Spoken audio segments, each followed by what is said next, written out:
नमस्कार दोस्तों।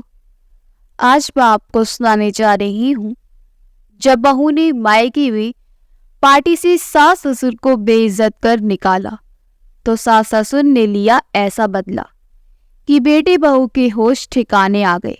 दरवाजे की ओट में खड़ी ममता जी ने अपने बेटे अरुण और बहू रागनी की बातें सुनी तो उनके दो पैरों तले जमीन ही खिसक गई। दरअसल ममता जी सबके खाना खा लेने के बाद पानी लेने रसोई में जा ही रही थी कि तभी रागनी अपने पति अरुण से कह रही थी, अरुण, अब कुछ ही दिनों की बात है, मैंने तो माँ जी को अपनी चिकनी चुपड़ी बातों में फंसाकर शीशे में उतार ही लिया है। तुम भी श्रवण कुमार बनने का नाटक करते रहना बस।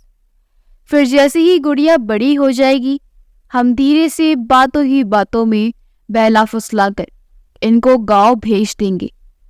वैसे भी इनका साधारण सा पहनावा और रहन सहन मुझे तो बिल्कुल भी अच्छा नहीं लगता, लेकिन क्या करें, फुल टाइम मेड भी तो इतनी जल्दी और विश्वास वाली मिलती ही नहीं है, इसलिए इन्हें गुड़िया के खातिर झेलना पड़ रहा है। वैसे भी अगर कोई मेरे जान पहचान के लोग या मेरी कोई सहेली इनके बारे में पूछती है तो मैं तो कह देती हूँ ये मेरी नौकरानी है जो गांव से आई हुई है। इनके घर में कोई नहीं है, इसलिए हमने इन पर तरस खाकर उनको अपने पास रख लिया है। रागनी की बातें सुनकर अरुण ने बोला, रागनी, वो हमारी माँ है और अगर गलती से भी पापा को पता चल जाएगा ना तो वे दोनों एक मिनट भी हमारे पास नहीं रहेंगे। सोच समझकर बोला करो, वरना गुड़िया की देखभाल कराने से हाथ धो बैठोगी। तभी रागनी बोली, अरे अरुण, तो मैंने कब कहा कि उन्हें अभी ये सब करना है? मैं आपसे ये बात शेयर कर रही थी। देखना अरुण, आप इस बारे में माँ जी से कुछ मत कहना, वरना बात बिगड़ जाएगी। ममता जी अपने बेटे बहू के दोगलेपन से भरी बातें आगे और नहीं सुन पाई और रसोई से पानी लेकर अपने कमरे में आ गई। ममता जी ने देखा कि उनके पति माधव जी गहरी नींद में सो चुके थे। क्योंकि वे दिन भर काम करते थे तो रात को खाना खाने के बाद थोड़ा सा टहलने के बाद उन्हें जल्दी ही नींद आ जाती थी और सुबह कोई कभी भी उठे पर उन्हें 4 बजे उठने की आदत थी। वे सुबह के बजे उठकर नहा धोकर पूजा पाठ करके जो भी नाश्ता मिले खा पी कर अपने काम पर निकल जाते थे। वहीं ममता जी भी कर्मठ महिला थी। वे अभी माधव जी के साथ कदम से कदम मिलाकर चलती थी। बेटे की शादी के बाद भी कभी भी ये आसमान में नहीं पाली कि सुबह का नाश्ता बहू बनाकर देगी। वे सुबह उठकर अपने पति के लिए नाश्ता बनाती, उन्हें खिला पिलाकर ही काम पर जाने देती थी।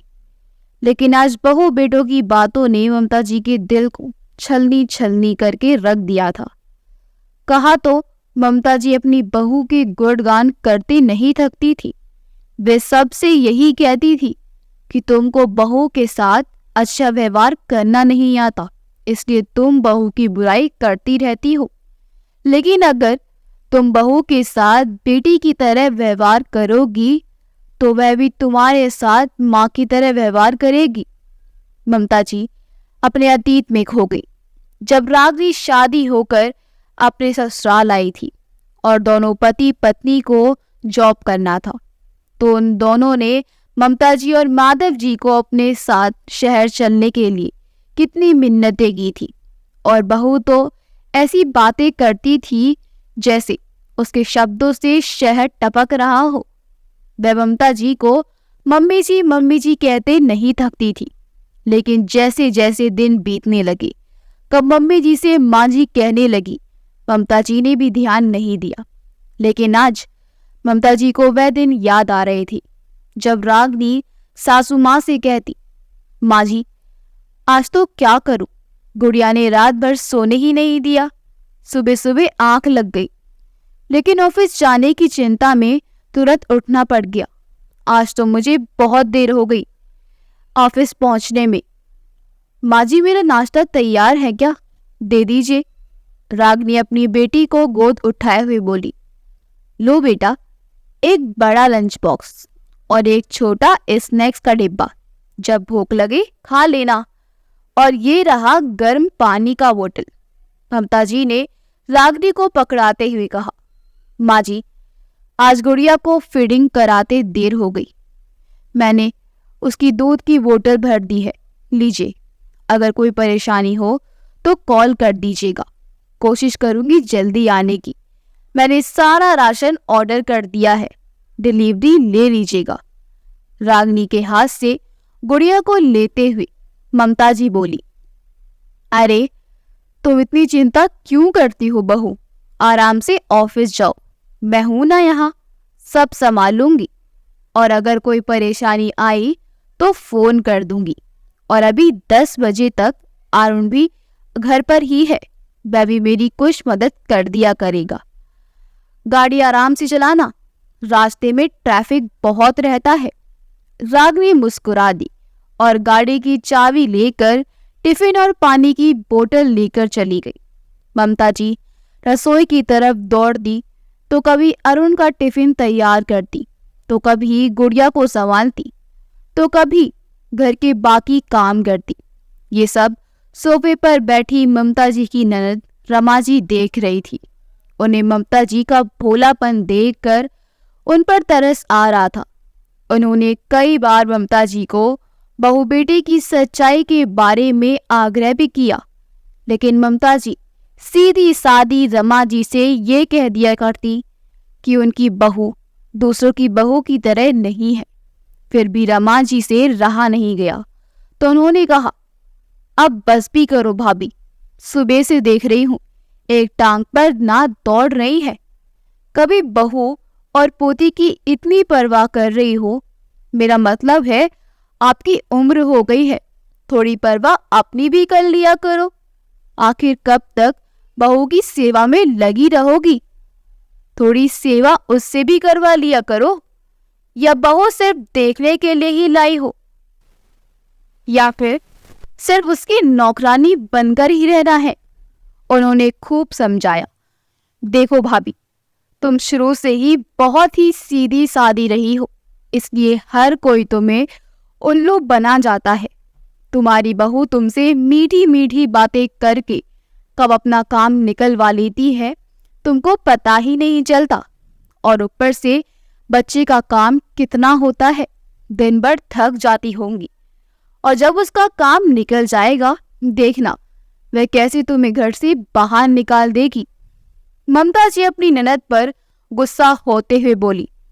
नहीं जीजी, मेरी बहू बहुत अच्छी है, वह दूसरों की बहू जैसी नहीं है। शादी को 2 साल हो गए, लेकिन रागिनी ने शिकायत का कोई मौका नहीं दिया है। हमारा परिवार में कैसे घुल मिल गई है, जैसे चाय में चीनी। और जीजी, हम भी तो पढ़े लिखे थे, लेकिन हमारे माँ बाप ने हमें आत्मनिर्भर बनने का मौका ही नहीं दिया, पर शादी कर दी, जिसका मलाल मुझे आज भी है। इसलिए मैं सोचती हूँ अपनी बहू को सक्षम बनाने में थोड़ा सहयोग कर सकूं। तो क्या गलत है? मैं मानती हूँ अब गुड़िया हो गई है तो थोड़ी जिम्मेदारी बढ़ गई है, लेकिन उसका भविष्य संवर जाएगा तो वह आत्मनिर्भर बन जाएगी। वरना हमारी ही तरह करती ही क्या हो, बेकार घर में पड़ी रहती हो। पढ़ी लिखी गंवार, तुमने आज तक किया ही क्या है? ऐसे ही ताने सुनने पड़ेंगे। ऐसे ताने ना सुनने पड़े, इसलिए तो मैंने बहू को शुरू से ही ऐसी आज़ादी दी है। लेकिन बहू के मन से मेरे लिए ऐसे बुरे विचार हैं, मैं तो सपने में भी नहीं सोच सकती। ऐसा सोच सोच कर ममता जी रात भर सो नहीं पाई। ममता जी मन ही मन सोच रही थी कि मैंने जीजी की बात क्यों नहीं मानी। उन्होंने बहुत समझाया था, लेकिन अपनी बहू के प्यार में अंधी हो गई थी। मुझे कुछ समझ में नहीं आ रहा था। दूसरे दिन जब माधव जी सुबह 4 बजे उठी तो देखा ममता जी जाग रही थी और उन्होंने भयंकर बुखार था और उनकी आंखें लाल हो रही थी। थर्मामीटर लगाकर देखा तो उन्हें 150 डिग्री बुखार था। ममता जी को माधव जी ममता जी की हालत देखकर घबरा गए। वे अपने बेटे अरुण को जगाने के लिए जाने लगे तो ममता जी ने हाथ के इशारे से मना कर दिया और सुबह होने का इंतजार करने के लिए कहा। जैसे ही सुबह हुई, रागिनी ने देखा आज तो रसोई में कोई हलचल नहीं है। उसे तो लगा कि माँ जी ने सारा खाना बना लिया होगा और फुर्सत में बैठ गई होंगी। वह गुड़िया को लेकर सीधे ममता जी के कमरे में गई। नजारा देखकर तो पैरों तले जमीन ही खिसक गई। माधव जी ममता जी के माथे पर गीले कपड़े की पट्टी बदल बदल कर लगा रहे थे और ममता जी दर्द से करहा रही थी। रागिनी ने ना ही ममता जी की तबीयत के बारे में पूछा, ना ही गुड़िया को उनके पास छोड़ा। वह सीधे रसोई में गई और सारे बर्तन को खोल खोल कर देखने लगी कि माँ जी ने कुछ बनाया है या नहीं।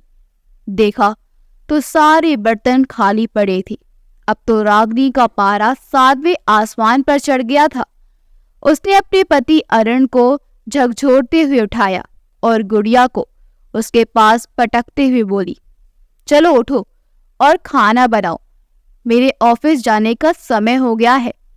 उस दिन तो रागिनी ने बाहर से खाना ऑर्डर करके अपने लिए और घर के सभी लोगों के लिए खाना मंगवा लिया।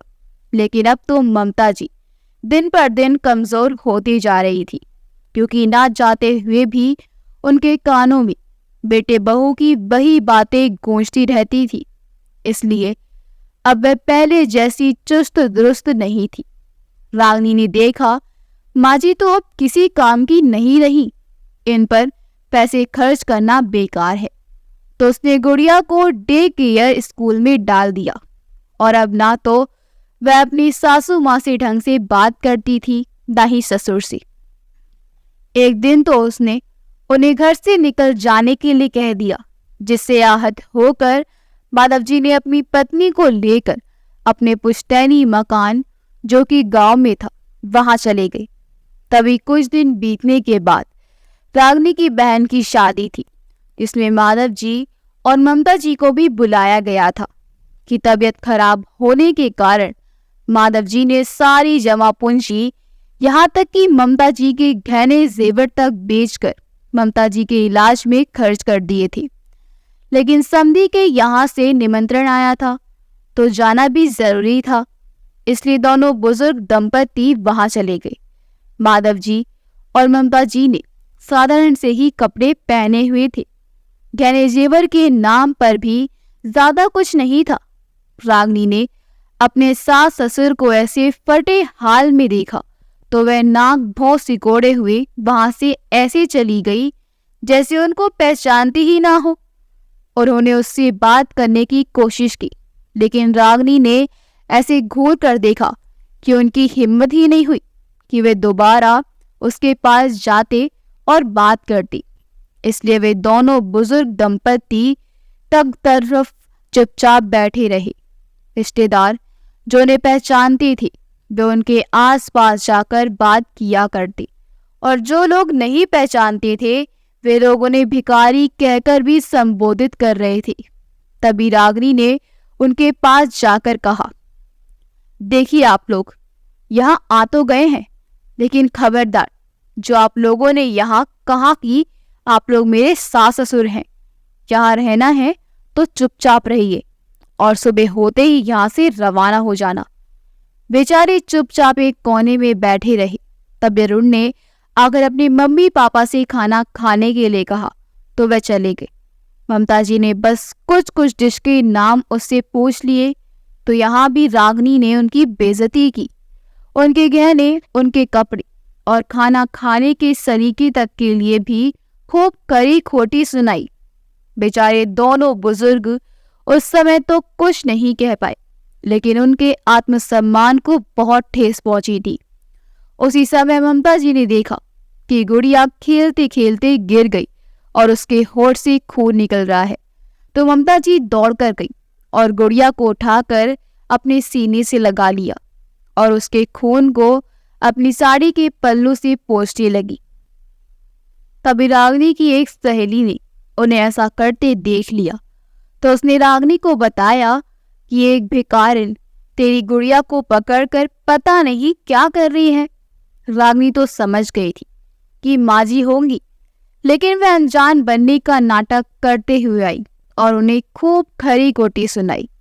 ममता जी ने गुड़िया को चुपचाप रागिनी को दे दिया और उसी समय रातों रात दोनों बुजुर्ग दंपति वहां से निकल गए अपने गांव जाने के लिए।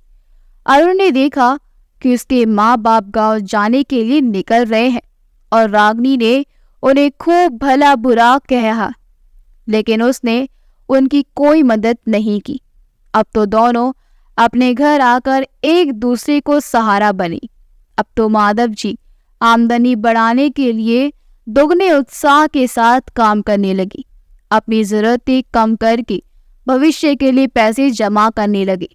वहीं ममता जी भी घर का सारा काम करती और सीमित बजट में अपना गुजारा करती। माधव जी सरकारी अधिकारी थे, इसलिए रिटायरमेंट का पैसा भी मिलता था, लेकिन कम मिलता था कि उन्हें जुनून था कि जो सम्मान उनने खोया था वह उसे पाकर ही रहेंगे। दोनों पति पत्नी की मेहनत रंग लाई और दोनों ने गांव के कच्चे मकान की जगह पक्का मकान बनवा लिया। घर में हरा भरा बगीचा बनवाया जिसमें रंग बिरंगे खुशबूदार फूल खिलते थे, जिनकी खुशबू मन को मोह लेती थी। अपने घर के बगल में ही माधव जी ने बहुत बड़ा शादी पार्टी के लिए मैरिज होम बनवाया, जो कि गरीब और बेसहारा लोगों के लिए मुफ्त में दिया जाता है और अमीर लोगों से भी बहुत कम पैसे चार्ज किए जाते थे। उस मैरिज होम की चर्चा चारों ओर होती थी, क्योंकि उस मैरिज होम में ऐसी सुविधाएं थी जो सुविधाएं शहर में भी नहीं मिलती थी। उधर दिन ब दिन तरक्की होती जा रही थी। वहीं दूसरी तरफ रागिनी का ऑफिस किसी कारण से बंद हो गया, इसलिए वह घर पर ही रहने लगी, जिससे उसे जेब खर्च के लिए पैसे बड़ी मुश्किल से मिलते थे। अरुण जिस कंपनी में काम कर रहा था वह घाटे में चलने लगी थी, इसलिए उसकी भी तनख्वाह आधी कर दी गई थी। अगर अरुण सैलरी बढ़ाने की बात कहता तो कंपनी का मालिक सीधे काम छोड़कर घर पर बैठने के लिए कह देता, इसलिए मजबूरन उन्हें आधी पेमेंट में ही काम करना पड़ रहा था। अरुण और रागिनी के जीवन में दुखों की बरसात होने लगी थी।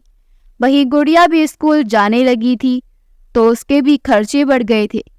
इधर माधव जी और ममता जी की खायती दिन प्रतिदिन बढ़ती ही जा रही थी, क्योंकि इनके खर्च दिन ब दिन कम ही हो रहे थे, क्योंकि इनके ज्यादा ना तो शौक थे ना ही कोई अन्य खर्चे।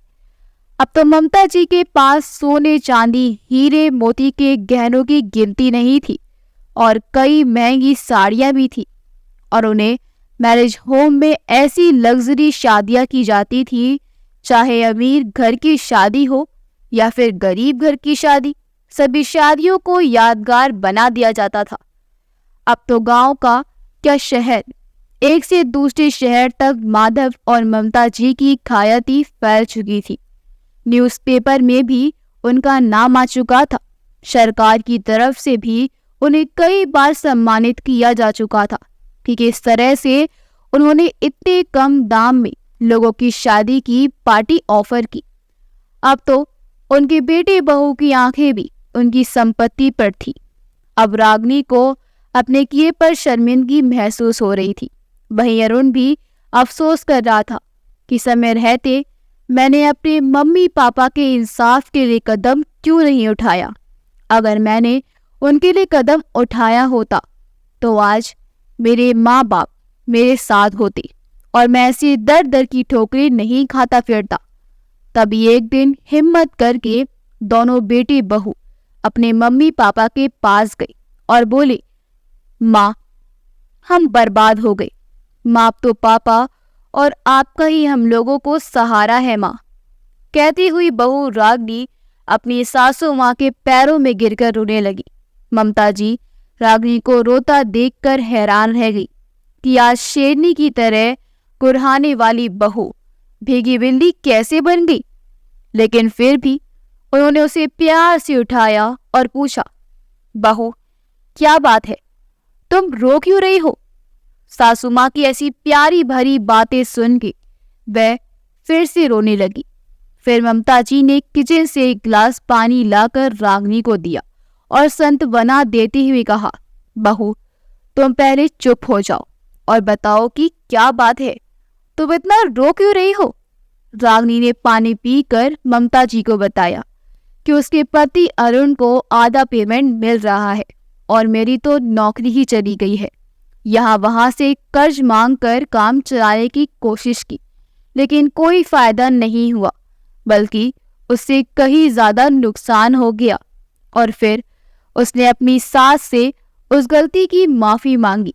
जब ममता जी साधारण से गहने और कपड़े पहनकर उसकी बहन की शादी में गई थी, वह पार्टी एक शानदार लग्जरी पार्टी थी जिसमें सारे बारातियों को चांदी की चम्मच से भोजन कराया गया था। और भोजन में इतनी वैरायटी थी कि ममता जी ने नाम भी सुने नहीं थे, इसलिए एक दो व्यंजन के नाम उन्होंने अपने बेटे अरुण से पूछ लिए थे। उसी बात का गुस्सा रागनी को था। तब से रागनी ने अपनी सासू माँ से कभी सीधे मुंह बात नहीं की थी। अरुण ने उन्हें समझाया भी था कि सभी लोग चीजों के बारे में नहीं जानते और माँ ने पूछ लिया तो क्या हो गया। लेकिन जब ममता जी ने अरुण से पूछा था तो किसी सहेली ने सुन लिया था और जाकर रागनी से कह दिया कि तेरी सास को इतना भी नहीं मालूम कि इसे क्या कहा जाता है। ये गवार की गवार ही रह गई और देखने में कैसी दिख रही है, नौकरानी की तरह। ना उनके कपड़ों में ढंग है, ना ही गहनों में। पता नहीं तो कैसे एडजस्ट कर लेती है। इतना कहकर वह नक चढ़ी अपने बालों को लहराती हुई वहां से हंसकर चली गई। उसकी बातें सुनकर तो जैसे रागनी के तन बदन में आग लग गई। उसने अपनी सास का एक हाथ पकड़ा और घसीटते हुए पूरे समाज के बीच से एक कमरे में ले जाकर बाहर से दरवाजा बंद कर दिया और एक वेटर से कहकर जितने भी व्यंजन बने थे सारे व्यंजन ममता जी के पास पहुंचवा दिए और उन्हें सख्त हिदायत दे दिया कि खबरदार जो बाहर आई तो। बेचारी ममता जी कमरे में बैठी सोचती रही कि आखिर मेरी क्या गलती थी जो बहू ने मुझे कमरे में बंद कर दिया। मेहमान चले गए। तब रागनी ने दरवाजा खोला और चीख चीख कर कहने लगी, क्या जरूरत थी आपको इतने साधारण से कपड़े और गहने पहनकर आने की, और अगर आपके पास अच्छे और महंगे कपड़े गहने नहीं थे तो आप मुझसे भीख में ले लेती और भिखारी समझकर मैं दे देती। कम से कम लग्जरी पार्टी में मेरी बेइज्जती तो नहीं होती। इसलिए ममता जी और माधव जी उसी समय रातों रात वहां से अपने घर वापस आ गए। तभी ममता जी बोली, उन बातों को बोलकर अब कोई फायदा नहीं है बहू। एक बार तीर कमान से निकल जाता है तो वापस नहीं आता। ठीक उसी प्रकार जो शब्द तुमने बोले थे वे वापस तो नहीं आ सकते, लेकिन तुम्हें अपनी गलती का एहसास हो गया है, वही बहुत है। उठो और हाथ मुंह धोकर फ्रेश हो जाओ और सबसे पहले देख लो तुम्हारे घर जितना बड़ा तो नहीं है, लेकिन हाँ उतना बड़ा है जितने में हम दोनों की गुजर बसर हो सकती है। रागनी मन ही मन खुश हुई कि चलो मम्मी जी तो मान गई, अब पता नहीं पापी जी मानेंगे या नहीं। वह जल्दी से उठी और हाथ मुंह धोकर फ्रेश हुई।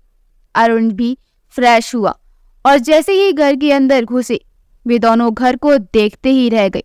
माधव जी ने घर में वह सारी सुविधाएं कर दी थी जो अरुण के घर में भी नहीं थी। घर में चारों तरफ चमचमाते पर्दे, नए डिजाइन की लाइटें, फॉल सीलिंग, डाइनिंग, पूरे घर में फर्नीचर का काम किया गया था और जहां जहां मिरर और ग्लास लगाना था सभी जगह लगे हुए थे। झूमर तो हर कमरे में थे। घर को देखकर रागनी की आंखें फटी की फटी रह गई। उसी दिन शाम को एक शादी थी। ममता जी ने कहा, बहू, हमारे मैरिज होम में एक शादी है। पार्टी तो साधारण सी है, मन हो तो चलना। अब शाम होते ही ममता जी ने सबसे महंगी साड़ी पहनी और सोने चांदी हीरो के गहने पहनने के बावजूद भी 3-3 सेट और बचे हुए थे। रागनी ममता जी के गहने देकर दंग रह गई। रागनी अपना सा मुंह लिए चुपचाप खड़ी रही। तभी ममता जी ने सारे गहने पकड़ते हुए कहा, लो बहू, पहनो। ये सारे गहने तुम्हारे ससुर जी ने अपनी कमाई से बनवाए हैं, किसी ने खैरत में नहीं दिए हैं और ना ही कहीं से चोरी किए हैं। और मेरे पास साड़ी तो साधारण सी ही है, ये कोई 25,000 की होगी, चाहिए तो पहन लो, वरना तुम्हारा मन। कहकर ममता जी अलमारी बंद करने लगी तो रागनी ममता जी के पैरों में गिरकर फिर से माफी मांगने लगी और बोली, मम्मी जी, मुझे माफ कर दीजिए, मुझसे बहुत बड़ी गलती हो गई। जो आपके सीधेपन का मैंने फायदा उठाया, आपकी अच्छाई को मैं समझ ही नहीं पाई। मम्मी जी, मुझे माफ कर दीजिए। ममता जी ने रागनी को अलमारी की चाबी दी और कहा, बहू, तुम्हें जो चाहिए पहन लो और जल्दी से तैयार होकर लॉन में आ जाना, क्योंकि व्यवस्था भी देखनी है। कहकर वहां से चली गई। रागनी ने अलमारी खोली तो उसकी आंखें फटी की फटी रह गई। उसने मायके में भी इतने गहने और पैसे में नहीं देखे थे और गुड़िया के एक से बढ़कर एक ड्रेस रखे हुए थे। उसने गुड़िया को भी अच्छे अच्छे कपड़े पहनाए और खुद भी गहने और कपड़े पहने और जब लॉन में जाकर देखा तो ऐसा लगा जैसे उसके गाल पर किसी ने थप्पड़ मारे हो। सजावट ऐसी थी कि उसकी बहन की शादी की पार्टी की सजावट से कई गुना अच्छी थी। इसे देखकर तो उसकी आंखें चौंधिया गई। वहां की सजावट देखी तो देखती ही रह गई। उसका मुंह खुला का खुला ही रह गया। उसे विश्वास ही नहीं हो रहा था कि ये गांव के गवार लोग ऐसा कुछ भी कर सकते हैं। लेकिन कहते हैं ना, इज्जतदार आदमी को अगर किसी ने उसके आत्मसम्मान को थोड़ा सा भी ठेस पहुंचा दिया तो वह सहन नहीं कर सकता। बस वही हुआ और ममता जी के साथ गांव वालों का प्यार भी उनके साथ था। इसलिए भी उन्होंने बहुत कम समय में ज्यादा उन्नति कर ली थी और सबसे बड़ी बात, उन्होंने सबका भला ही किया था, किसी का बुरा नहीं किया था। इसलिए भगवान ने उन्हें भी तरक्की करने का अवसर दिया। पार्टी खत्म हो गई तो ममता जी ने कहा, बेटा रुण, और कब तक रुकने का इरादा है? उन्हें तो लग रहा था कि मम्मी पापा ने उन्हें माफ कर दिया, लेकिन माँ की बातें सुनकर दोनों को अपना सा मुंह लेकर वापस खाली हाथ जाना पड़ा। तो दोस्तों, इसलिए कहा जाता है कि कभी भी अपने माँ बाप का दिल नहीं दुखाना चाहिए। किस्मत बदलते देर नहीं लगती। कब कौन राजा और कौन रंक हो जाएगा कोई नहीं जान पाता। बस अपने कर्म अच्छे होने चाहिए, फल की चिंता हमें नहीं करनी चाहिए। अगर आपको हमारी कहानी अच्छी लगी हो तो हमारी वीडियो को लाइक करें, शेयर करें और हमारे चैनल योगी वॉइस को सब्सक्राइब कर दें। मिलते हैं अगली वीडियो में। आपका बहुत बहुत धन्यवाद।